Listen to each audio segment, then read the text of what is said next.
एक स्टोरी थी ना बचपन में, एक टोपी बेचने वाला जा रहा था, रास्ते में नींद आई, सो गया। पेड़ के ऊपर बैठे थे बंदर, उन्होंने सारे बंदरों ने टोपियां ले ली। ये देखा, उठा, इसने यूं किया, बंदरों ने किया, इसने यूं किया, बंदरों ने किया, इसने टोपी फेंकी, उन्होंने भी टोपी फेंकी, गट्टर बांध के चला गया। यहाँ तक सुनिए ना, अधूरी है, क्लाइमेक्स आज बाकी है।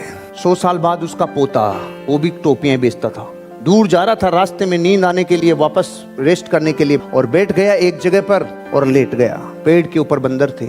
जब ये उठा तो बंदरों ने टोपियां उठा ली।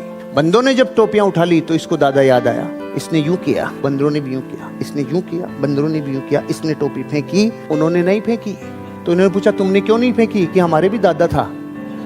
ये दुनिया आप जो कहते हो वो नहीं करती है, आप जो करते हो वो करती है। जगत में यही प्रिंसिपल। 9 डेसिबल से ऊपर दर्द हो तो विज्ञान कहती है मरेगा रे। और एक गर्भवती माँ अपने बच्चे को जन्म देते टाइम 12 डेसिबल दर्द भी सहन कर जाती है। उस विश्वास के कारण वो नन्हे मुन्ने की किलकारियां जो अभी गूंजी नहीं हैं, उसके होने से पहले जिसके कानों में विश्वास के साथ गूंज गई, 12 डेसिबल दर्द पर भी वो गर्भवती माँ मरती नहीं है। सबसे ज्यादा वजन किसने उठाया? वेट लिफ्टर ने। नहीं, जिस माँ का बच्चा मिनी ट्रक के नीचे दब गया, उसके विश्वास की ताकत ने उस मिनी ट्रक को उठा दिया। सबसे तेज कौन दौड़ा होगा रे? वो जिसने दौड़ने की प्रैक्टिस बरसों से की। नहीं, जिसके टांगे नहीं थी, ब्लेड से दौड़ा क्योंकि बच्चा कैंसर से मर रहा था रे। विश्वासों की पराकाष्ठा जब अंतिम हिस्से तक जाके छूती है तो बड़ा इनर विस्फोट होता है। बिलीफ से वो हो जाए जो पूरी कायनात कहती है नहीं हो सकता। बिलीफ में वो ताकत है।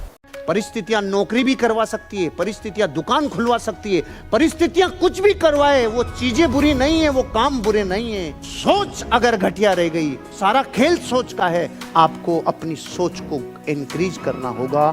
सोच में गरीबी आ गई तो विश्व में कोई अमीर बना नहीं सकता। एक गरीब आदमी था, सूखी रोटी खा रहा था, कुछ रोटी पे था नहीं, कोर को तोड़ता और यूं कर करके खा रहा था। एक सज्जन वहां से गुजरा, उन्होंने पूछा, रे भाई क्या कर रहे हो? तू ये क्या कर रहा है ये बता। भाई साहब रोटी पे कुछ नहीं है, तो ऐसे सोच रहा हूँ कि भाई चटनी रखी है तो सोच सोच के खा रहा हूँ। तो उसने कहा, जब सोच ही रहा है तो तू गुलाब जामुन क्यों नहीं सोच रहा, बर्फी क्यों नहीं सोच रहा रे? चटनी से यकीन होता है हो सकती है और कुछ हो ही नहीं सकता। जिनकी सोच में ही चटनी है उनके जीवन में धन दौलत कैसे आएगी? मेंटलिटी भारी रखनी होगी और ये सोच होगी तो एक दिन पूरी कायनात मिलकर आपको एक बहुत भारी व्यवसायी बनाएगी। सोच व्यापारी की चाहिए।